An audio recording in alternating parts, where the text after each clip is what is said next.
Welcome back to Main Street. This is your host with our Ryan Mack with our co-hosts Robin Barnes and Mario Bueno. Sponsored by Fifth Third Bank.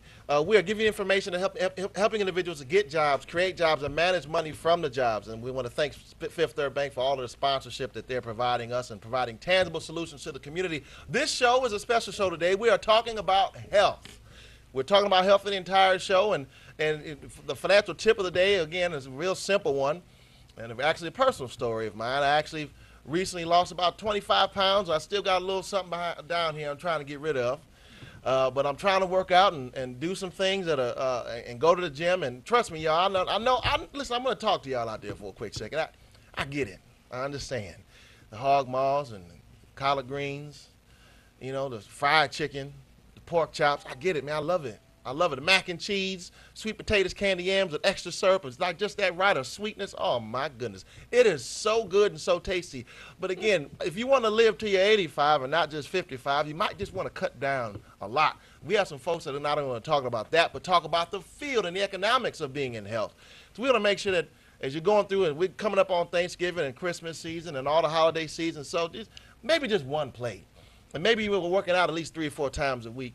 And I go to the gym, and again, it's hard sometimes. Again, I love to eat, but we got to make sure. If anybody that has this little pooch, and you can't see it right now, you can't see it, but anybody that's got this little pooch, that's caused hypertension and blood pressure and diabetes and all these things that are plaguing our communities, and I had to do something about it. I had to do something about it real quick, and I hope that you can too. Join all of us here at Main Street as we try to get healthy. All of us are over here in the gym and trying to make sure that we can go and just be healthy and live long lives, because if you want to live a life full of purpose, you just can't get sick. And where there's no health, there is no wealth. So that's the financial tip of the day. We got some doctors here that are going to talk and really get into the nitty-gritty, because that's their expertise. But then I want to turn it over to the panel, because we have something coming up as a ballot initiative where in the Michigan's 276 cities, 1,497 villages, only 6 cities have opted in to become essentially to add new weed refinery facilities. So this has been a big issue. This is something that's coming up on the ballot issue. I've got my own personal feelings. It seems to me as if, it always seems that in Detroit we have to vice our way into economic empowerment. We have to do all the things. And then you get people coming from Oakland County and all on the north side of 8 Mile that want to come to our city and say, well, we want to put some things in your city, but we don't want them in our town, but we want to put them in your city so we can make money out of your people in your city and go back on the other side of 8 Mile. So this is something that's, and I was talking to a good buddy of mine, Adrian, who was the president of the Roofers Union, and he had a job fair. And of those individuals that he was interviewing, almost half he had to turn back because they told him they couldn't pass a drug test. So this is an economic issue. This is a health issue. I mean, again, for those who need medical marijuana, okay, I understand, but we know all those individuals on there don't have glaucoma, right? Yeah. So we've got to do some things to make sure that, what are we doing to make sure? So, Robin, where do you stand on this? Because I know that perfecting has been huge at my brother actually wrote a summary about these ballot initiatives, Richard Mack of Miller Cohen. Where do you stand on this whole thing and all these weed refineries coming into the city? Well, it's just, it wasn't too long ago, actually, at Perfecting, we have a political group that we actually look up these things and research these things for pastors so that he understands what's going on in the city. And so one of the issues, and it was very profound to me, is that in the city of Detroit, we had at that time, I think almost over 150 different weed spots just in the city of Detroit. While if you were to go to Oakland County or to any other county, you wouldn't see that many. So the issue is, how do I feel about it?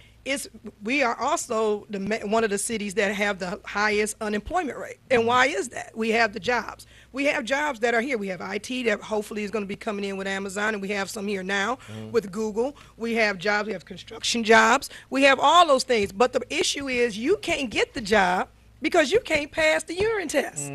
So is it really, we want to get upset and say, well, these jobs are not for us, blah, blah, blah. That's not necessarily true. The job is for you. They have training. They can train you. They're willing to train you. But if you can't pass the drug test, now you're a liability. I can't hire you. You're helping a lot of folks get jobs and training every single day. Just to play devil's advocate, though, we're talking about systemic barriers, structured and aimed at cultures since a certain culture, a certain demographic, since we're talking about the abolition of slavery and the creation of the 13th Amendment. Right. So you're talking about a population who's dealing with trauma, right? A lot of them undiagnosed trauma, right? Mental illness, and what they're doing is they're trying to cope. At the end of the day, the human mind is just simply trying to cope. I'm not trying to argue for them, but what I am trying to say is that we need to understand when we're talking about institutional barriers that create systems that lead from school to prison, they're real. They're not just intangible. They're actually tangible. They might be unseen, but they're still there. So we need to understand. And so you're talking about they're locked out of a higher earning power based on how they're coping with their life. And when you have a different demographic and a different socioeconomic status, a higher one, that's, for example, taking a prescribed pill that doesn't come recognized through a urine drop. I mean, you're talking about things that we need to discuss these things. Yeah. You know, we can't just talk about, well, you're not responding correctly to life, so therefore you're banned out of a job, and now you can't provide, and so now it's a slippery slope. Right. And again, I think that again we're talking about again with these weed refineries, right? There are a lot of CVS's in the community. There are a lot of Rite Aids in the community, and last I checked, there are actually more, and most of these weed refineries are illegal.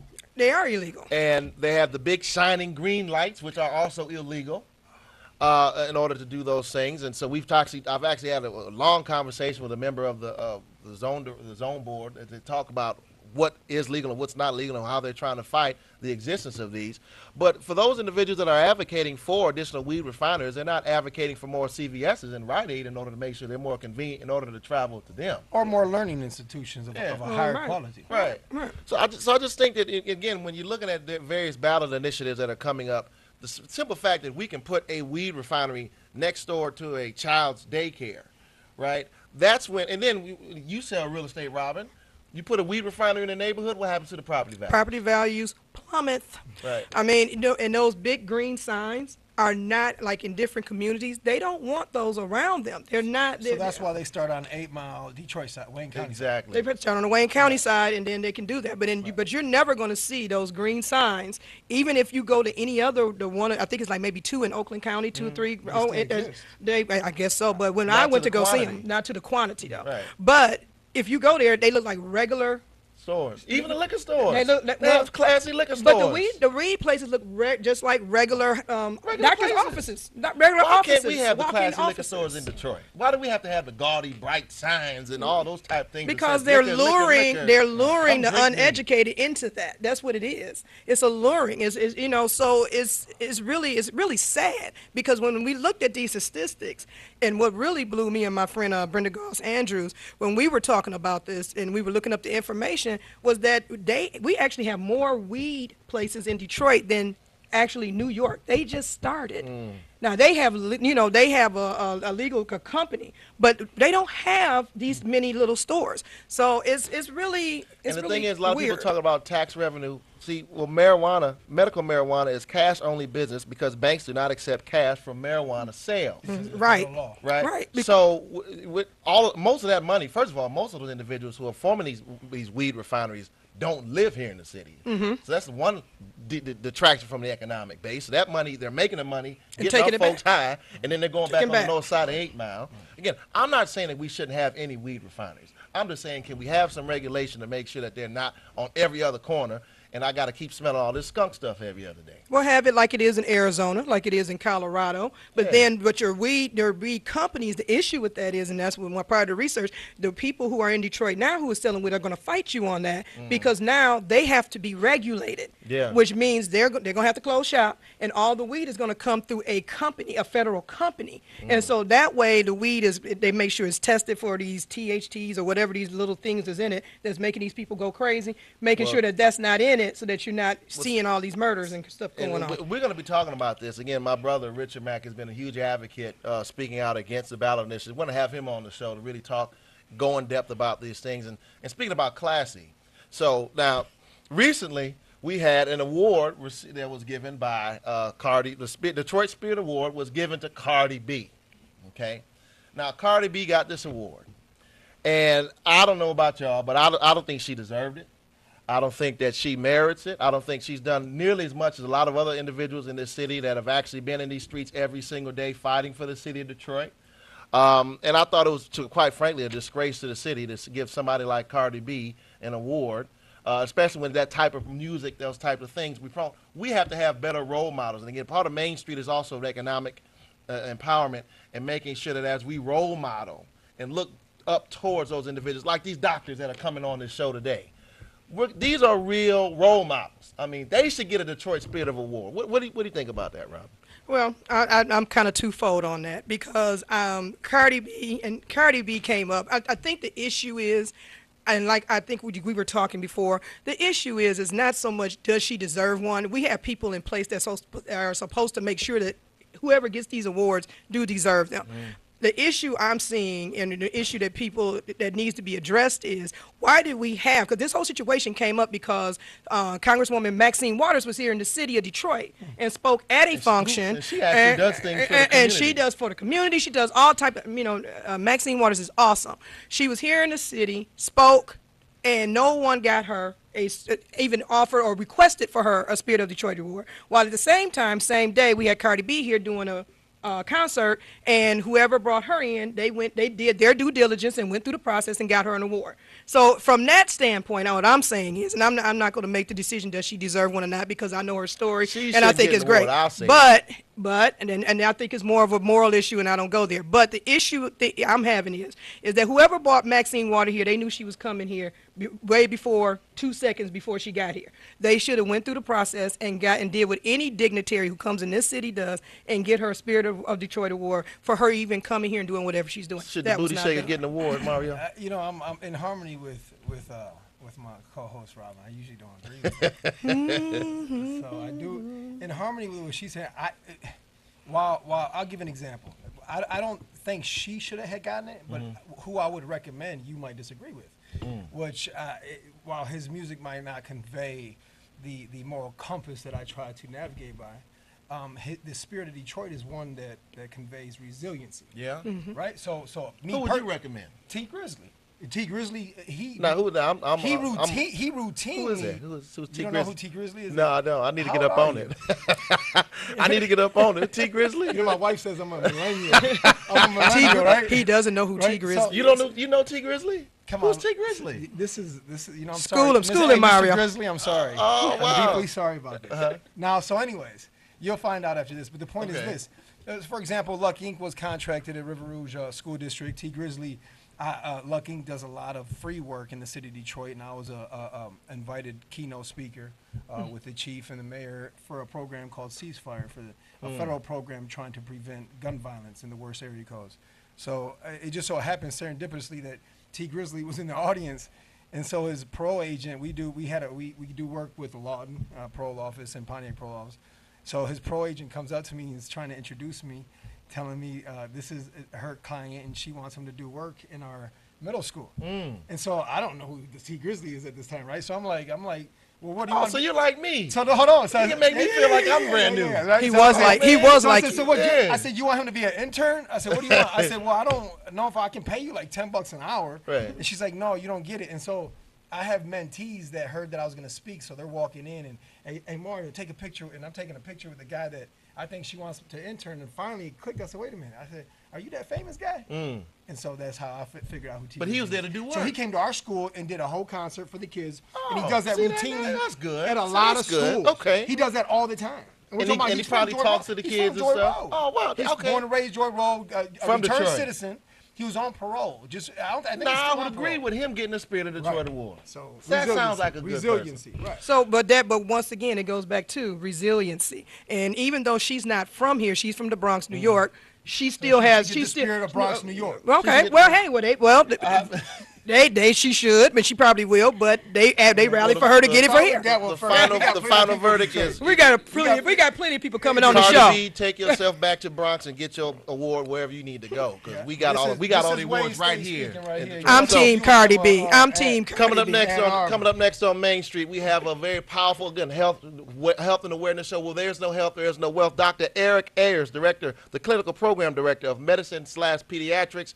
He's going to come here to talk about how do you get into the field of medicine, his role in medicine, and as a clinical director, he's been doing some things and creating doctors right here in the city of Detroit, right next to you on Main Street.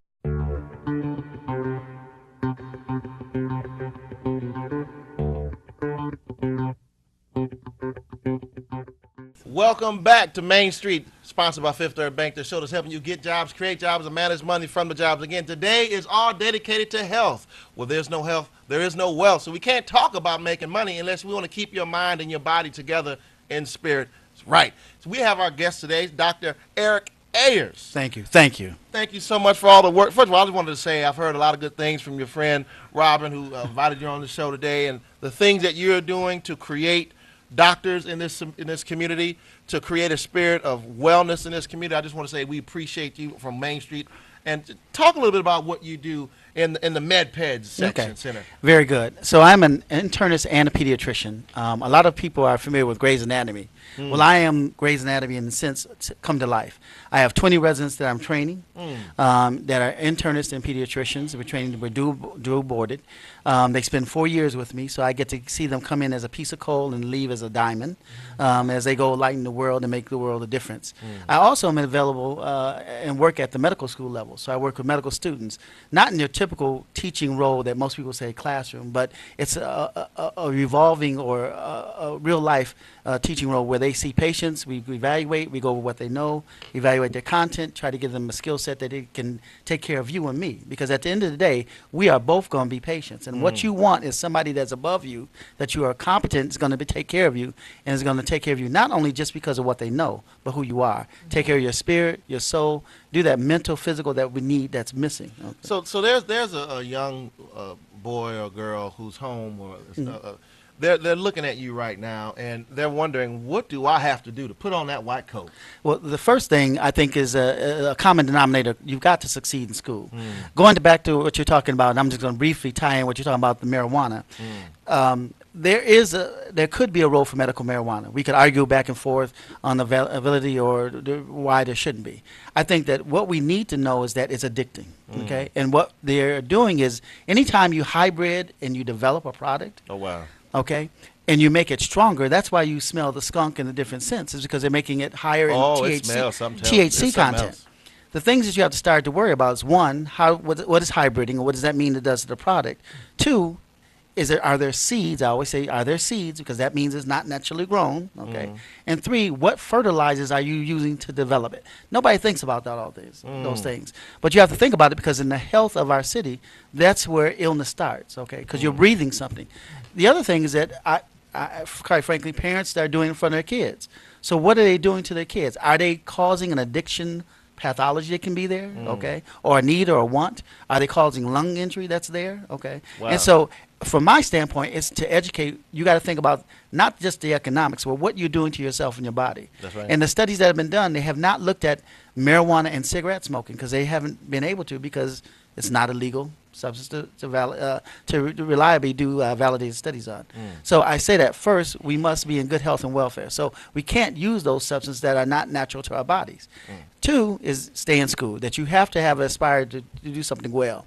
And so going back, because I am old school, goals and setting goals, okay, or visions in this world where you have a vision board. You have to Where did you go to school? Where did you go to medical school? Oh, I went to medical school at Wayne. All right, right here in Wayne State. I did go to public school, not as much as I wanted to, because I tried to get out, but I went to Hampton Elementary, and then my parents forced me to go to this all-boys school on the west side, UD High, that turned out to be a great experience, but it taught me more than just education. I think that that's what people don't realize, is that there's more to just going to school to read the books. There's an education that goes in that, how to deal with people, how to communicate with people, the social stratus, the socioeconomic barriers are there. You learn that when you're in those situations, so that then you are more mentally prepared to take on those stressors. As a student, you have to be able to take on those stressors, okay? Because those things are going to creep up. When we talk about not only academics succeeding, there's socioeconomic barriers called financial aid. And so you have to understand, if this is the goal that you desire,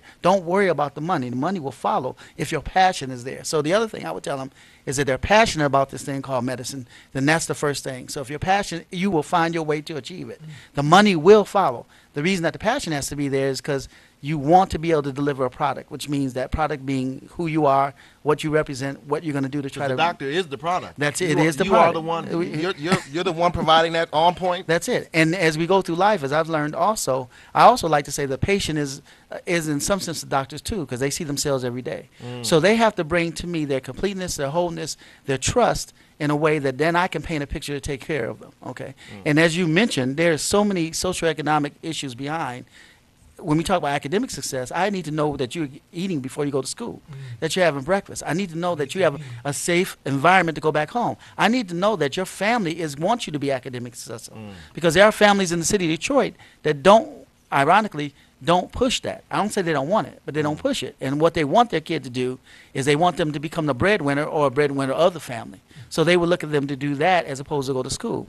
The other thing is that when we talk about the next steps, so not only doing academic success, but applying for college, there are parents that won't present their financial data, okay, the FAFSA statement, because they don't want the government to know how much money they're making. Because Yeah. they don't, and so you cut your kid out of success or their dream because they can't even get into school because they can't even get the financial aid data to say that they may need financial aid to go to school. So there are a lot of barriers there. Okay, but the first barrier is the need, the want, desire, the grit to do and to be successful. Now, you're in the community already, and I have some friends that actually went through a particular program. One of them is going to be on the show in a few, but actually, it's a program that helps African Americans boys, and I think it's called Postback. Yes. The Postback program. Now you're over that now, so how is So that there's a couple of leeways we look for. So you look for access to helping those get into medical school and access to helping those succeed that want to go into the field of medicine.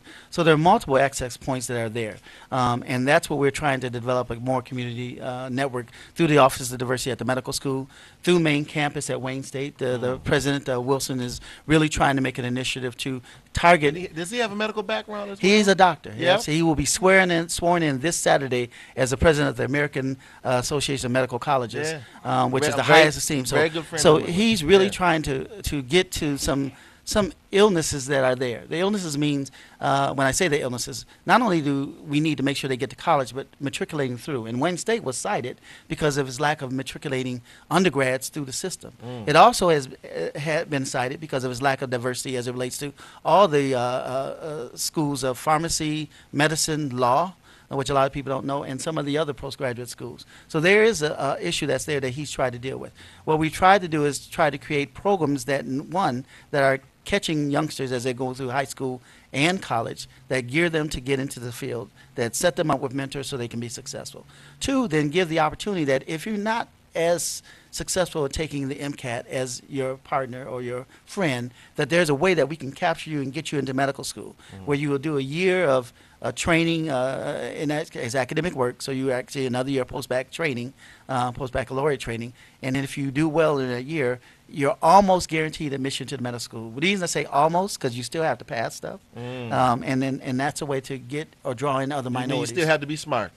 Well, I'll say this: you have to maximize your ability. Right, Okay. all right. Because I think that for me to say I'm brilliant, no, I think I maximize every brain cell I have. That I remain dedicated to what I'm doing, and so just as you make time to do on the show and prepare for the show, the same diligence has to be when I study. The due diligence is if it takes me 20 hours out of a day to study, I got to 20 hours a day. Now that sounds crazy, but sometimes we've got to put the foot to the metal, and spend that time in developing that, and that's what's missing. That you have to put that input, and you have to have that inertia to want to do well. How you feel, Brother Bueno, knowing all Wayne State's doing all this good stuff for the community, being coming out of Wayne State yourself? Well, actually, Wayne State pulled me from the school of business, pulled me into the McNair program, which it prepped me, gave me a mentor from Merrill Palmer Skillman Institute, Dr. Valerie Simone. She's the of child and family development. She influenced a lot of policy. So she mentored me to do the thesis that I did, a published thesis on the long-term implications of housing adolescents with adult offenders. So to say that, I think in each school, I think they're doing very unique things, whether it's social work, it's nursing, it's the medical school. I hope that they're trying to pull more. They pulled me in, but I was a returned citizen. I served 19 years from the age of 16 in prison, and I really didn't get the mentorship or the while in school. Like the McNair program, yes, but that was a project that lasted only a certain time period. But to be like in the School of Business, or to have, for example, the Latino studies, the Boricua Latino Chicano studies, to be able to have someone reach out at least because I'm Latino, or because, for example, I don't think they were. I had many professors joke about you better not. It's something about being on parole. Not knowing that they had a parolee in the room. So even though Wayne stays in Detroit, I don't think culturally it's sensitive to, for example, you have felons and parolees. So one of the things that you call on, and that's one of the things that the president has tried to capture on that, even though it's an urban-based school, the thought is that, therefore, I am here, you will come. And so you can't have that philosophy. Now you have to have a philosophy where you're attracting and bringing people in, that you're recruiting from all lives. Yeah. And so at the medical school, one thing that we actually have done is we have geared looking at underrepresented minorities, which are Latinos, which are African Americans, which are some people with some low socioeconomic status that are there, and getting them into the medical school. We went through a period where we had a desert due to some administrative issues there. We only had one direct admit to the medical school with 5 others through the post-bac.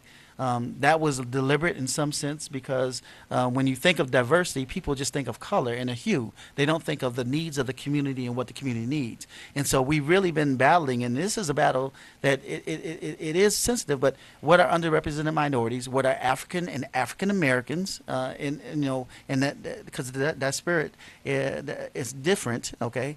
The Africans that are American have a different economic base that's there. They still have a need, but we have to make sure that we fit and meet both needs, and that both are working synergistically to help both communities as we come together as one. And that's those issues that are tight. Nobody wants to talk about them, but we have to talk about them, that we have to be sensitive to all us of color, and that we both need to sit at the table, but everybody needs to be equal and I can't let you get out of here without talking to the folks and telling them about what are some tips that parents should be doing for their children to make sure that they're getting the right foods and the right nutrition? Very good. Because I know that I got, I used to love McDonald's and the Burger King and the Double Whopper. I mean, I used to double Whopper with cheese and extra bacon. That's not the best thing, right? Your metabolism back in the day probably was a little bit different than it is now. Just a little bit.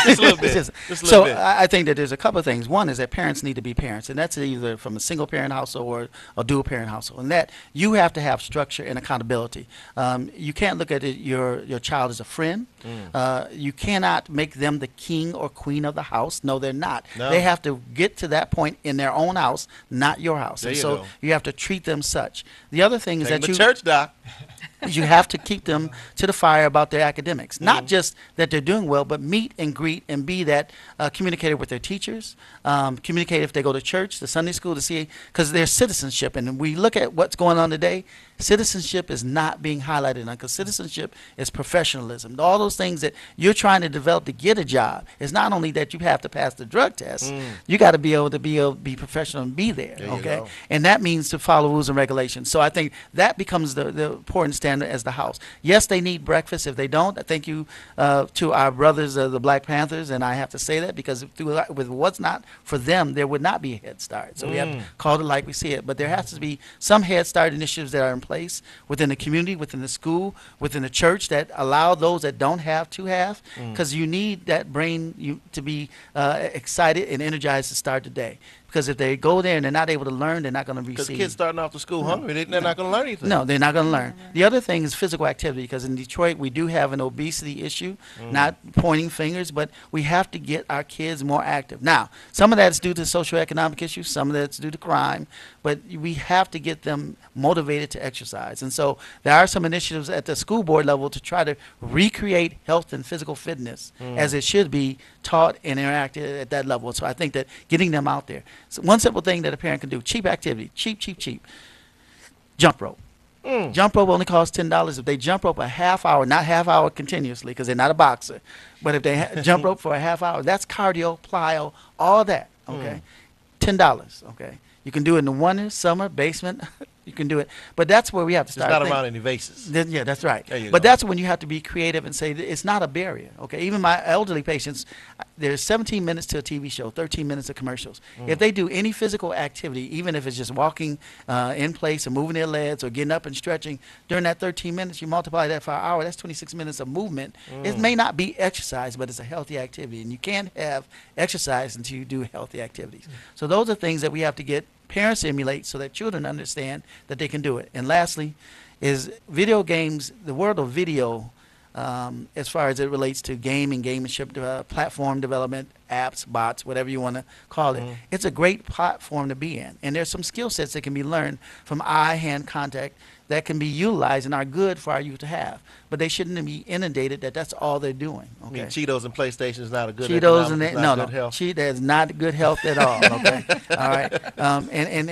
As we've learned that even video games that are built for health, Right. if the parents are not mimicking them, or if the environment, i.e., peer group, is not doing them, you can have the greatest, video game that's on health, and they won't do anything. I.e., that's why that one for PlayStation and don't make no money no more.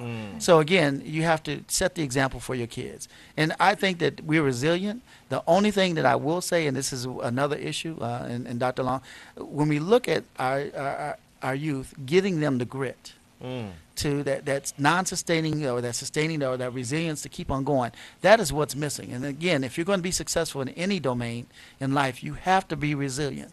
You have to be able to get back up when you're knocked down, ask for assistance and help.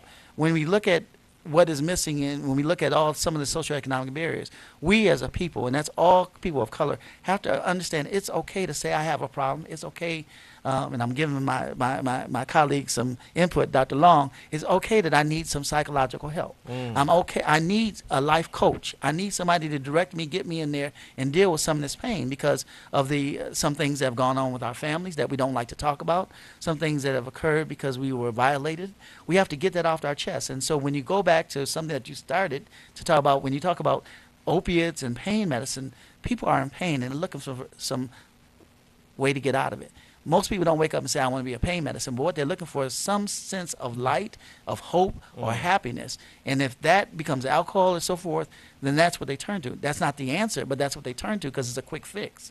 But we have to learn that in the long term, that if we're going to get better as a people, that we have to go through the steps to get better, that we have to get the counseling, we have to get the input. And that medicine, no matter what you are, be it from a health-related or a psychological, medicine is just a crutch. It is not the answer. Wow. Okay? And I'll leave you with this because I know the 5 tenements of good health are the 5 tenements found in any good religious book: spiritual groundedness, sleep, exercise, okay, diet. And the one is stress. And we've got to learn how to deal with stress. Not that there's an answer, because if you get the answer, you all get the Nobel Peace Prize. But stress is the one thing that what we do to stress is we compact it, push it down, and it develops, comes back up as an anger or comes back up as an illness. And we got to learn how to better deal with that stress so it doesn't take over the body. And Now, put us Dr. at the end. Ayers, do you have a number or somebody that our listeners, because we have listeners out there with pen and paper, because I've told Yeah, them tell them to get it them out pen and there. paper. Okay. If their kids are desiring to become medical doctors, going to the medical field, nursing, nurse practitioners, doctors, psychiatrists, how do they get? Where do they start? How do they? So Can they call you? Can they call you? Yes, unfortunately they Not can they call me. call you. They can. They and I say flood this. your phone I, lines. no, I said this because I'm not here by myself, and I think that Dr. Long and everybody will say that there's somebody's shoulders I'm standing on. And my mentor said, you always give back to the community. If there's nothing else, you give back, because if you don't give back, how are you going to recreate or develop some of yous? And so the number they can call is my coordinator, 313-577-4342. One more time. 313-577-4342. Say that you're calling about Dr. Ayers, and she will direct you to our diversity programs that we have in place for high school and college students. She will address some issues that are there. So I just want to say thank you. Well, We thank you. We thank you so much, Dr. Ayers, for coming out. Thank Of you. all we over here getting dropping downs with Black Panthers, and the revolution is on Main Street today, y'all. The health revolution is real. So we're coming up next. We have a Dr. Curtis Long, who's going to talk about some of the things that I'm very near and dear to my heart about mental illness and a whole slew of things from a behavioral psychiatrist perspective. Next on Main Street. Don't go anywhere.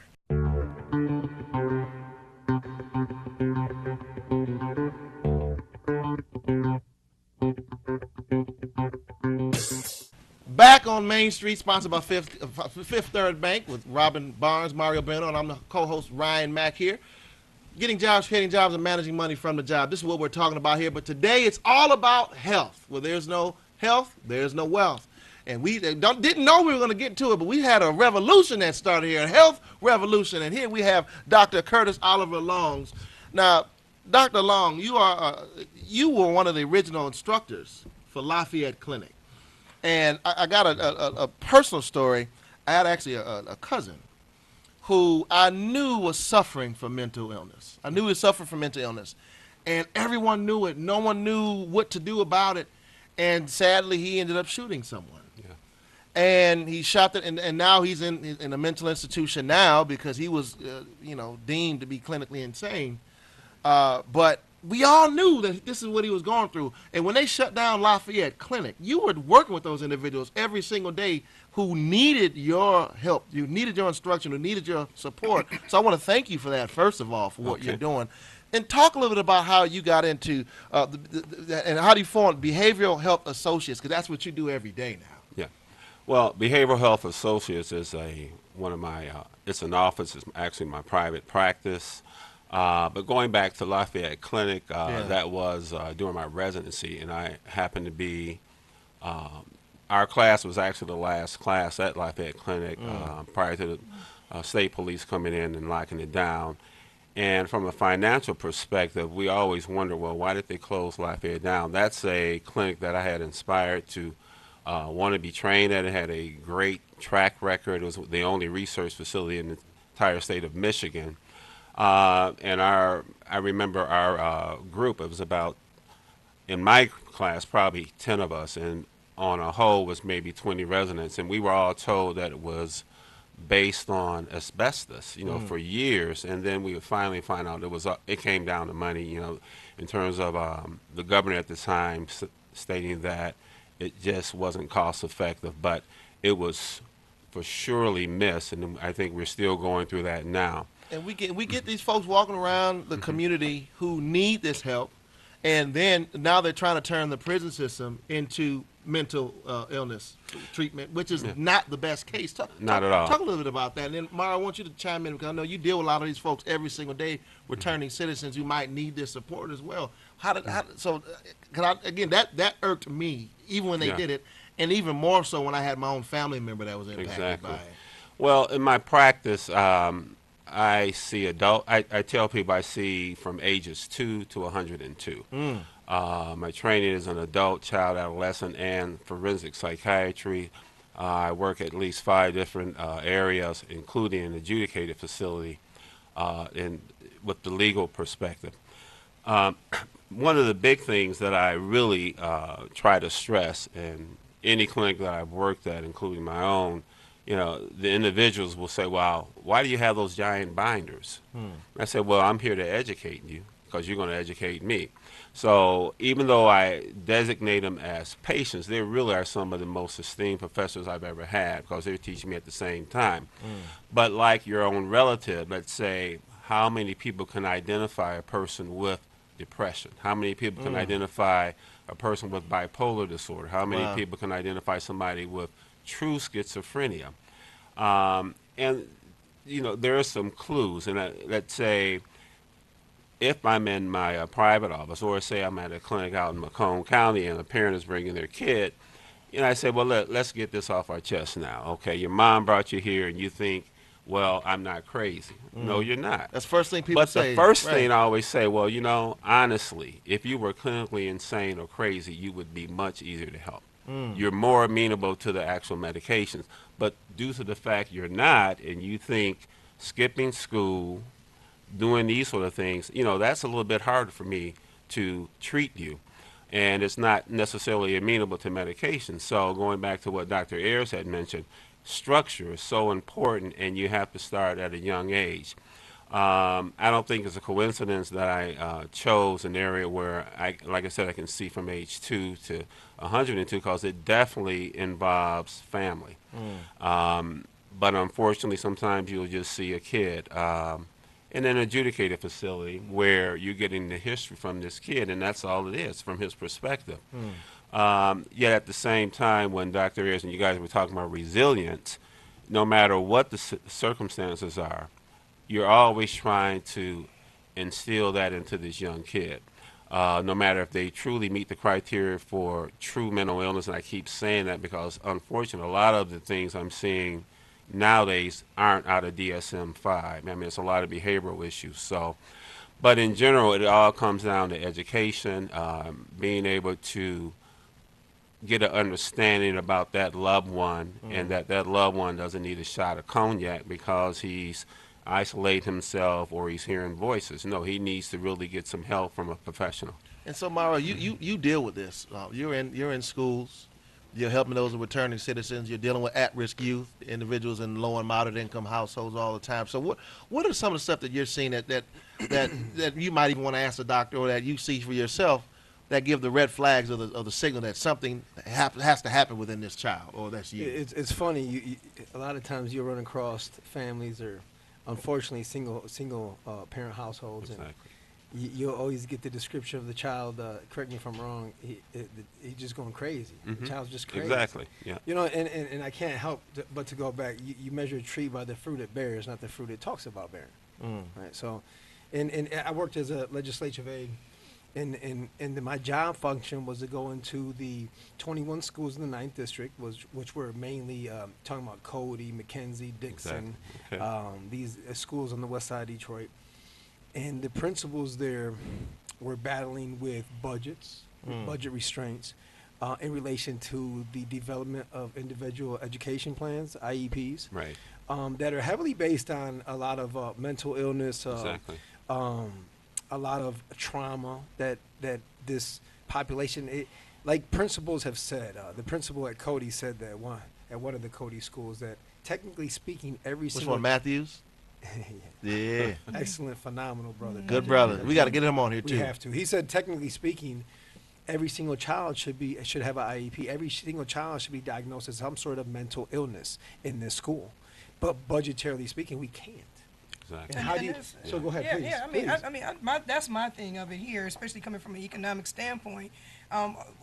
How is that affecting? I mean, we know we need to have more money put into, Well, can I just add on to that in harmony in relation to budget? Like I said before, if we don't focus on the front end with persons such as Dr. Long, we are going to pay for it on the back end. Yes. And the back I end is agree. defined as, for example, you can't put a price tag on victimization. You can't put a price tag on what are the long-term effects. I'll give you an example. I just read a journal article that came out in 2016 that did a 10-year review on the effects of reentry, the federal program of reentry. And what it does is reentry, for example, you're talking about men who've gone through the school to prison pipeline, the kids we talked about, that Okay. we didn't focus on the front end. These men have gone to prison, have victimized the community in many ways, victimized themselves. They themselves are victims. They come home after being stripped of their autonomy, their sense of interdependence, let alone independence. They've been completely dependent upon a system that has said you sit, kneel, and shut up, literally, right? To come home, to think that you are not part of a whole. So psychologically, you're not prepared to actually empathize with your neighbor. Then to the study showed the effects of reentry we are funneling returning citizens to 5 to 8 different boroughs in a tri-county area, and the effect is legal cynicism.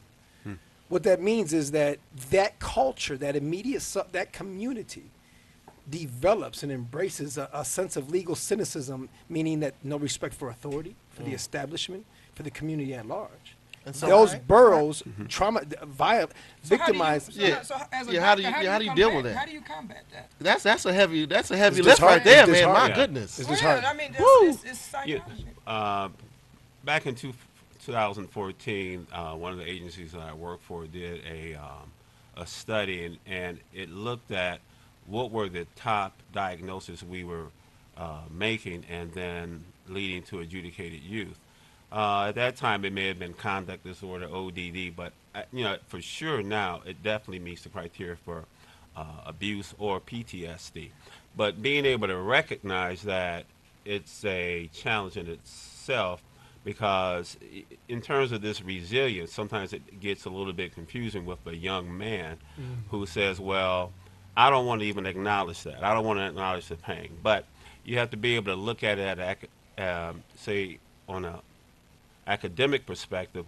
When you see this same young man getting suspended from school and the economics behind that, such that for me, it helps for me to be able to go to that school during the IEP, which we're usually not invited, to educate the educators as well. It's like, look, if this kid is in reading, he doesn't think he can read, don't suspend him. Make him stand up there and read. Also, you know, like you were saying, you're going to pay it in the end eventually.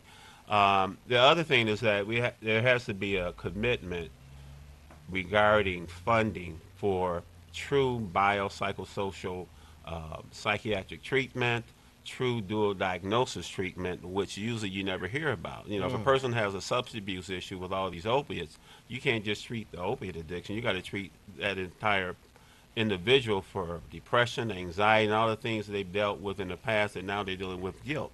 So there's got to be a commitment and a great understanding of truly what mental health is and the value of seeking mental health, because it affects all of us. I mean, I've treated professors, athletes, kids. We're all affected. You know, pretty much there's a conclusion that probably the number one diagnosis in the world is depression. And can you give your number out, please? I want people to call you because you have your own private practice as well, which we don't. You say we don't see a lot of individuals with a private practice, so you can actually help individuals. And that's another financial issue Please. because what it takes to maintain a private practice. Well, Behavioral Health Associates, we're located in Southfield, Michigan. Our direct number is 248-809. 6732. One more time. 248-809-6732. And incidentally, we have at least 4 African American psychiatrists there. But someone says, well, no one knows who you are. You know, you guys are invisible, invisible figures.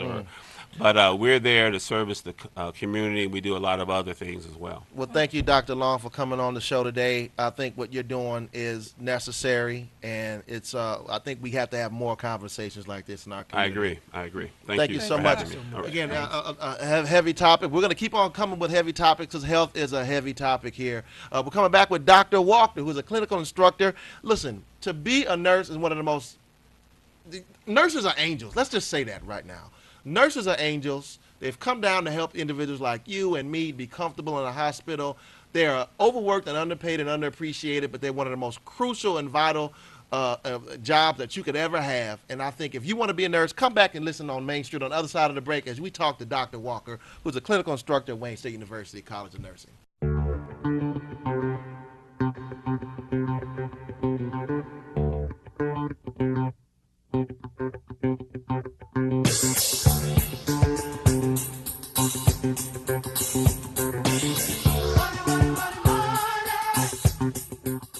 Welcome back to Main Street, sponsored by Fifth Third Bank, the show that's helping people get jobs, create jobs, and manage money from the jobs. I said before the break that nurses are angels. Well, we have an angel sitting here with us, Dr. Walker, who's a clinical instructor at the College of Nursing.